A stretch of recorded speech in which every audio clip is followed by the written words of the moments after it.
तो फ्रेंड्स, ये मेरा दूसरा पार्ट है ग्राफ़िक्स का। पहले पार्ट में मैंने आपसे लोगो शेयर किया था और सारे बेसिक टूल्स शेयर किए थे आपसे फर्स्ट पार्ट में।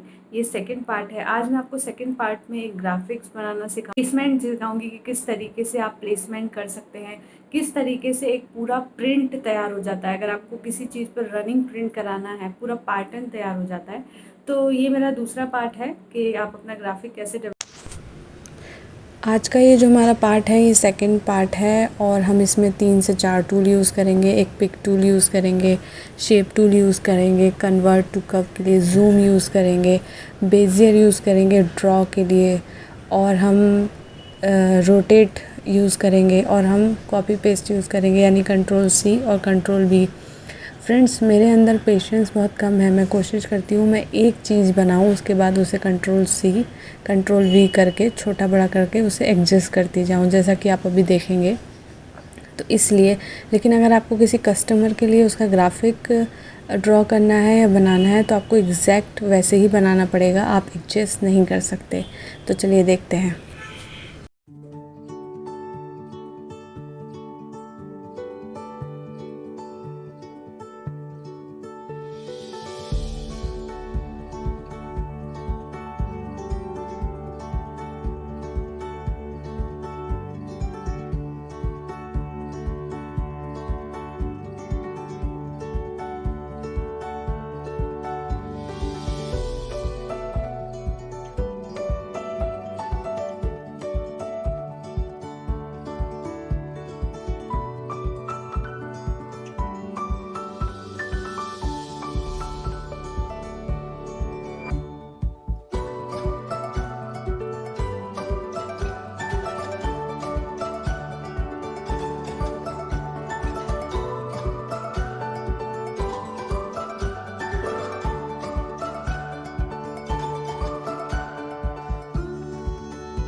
इसी तरीके से आप एक ग्राफिक बना के उसे अलग अलग तरीके से डिफरेंट जगह प्लेस करके एक अच्छा प्रिंट डेवलप कर सकते हैं। कलर भी आप अपने अकॉर्डिंग चेंज कर सकते हैं और इस तरीके से आप अपना प्रिंट डेवलप कर सकते हैं। अब आप ऊपर फाइल में जाइए और अपनी फ़ाइल को सेव एज़ में कर लीजिए।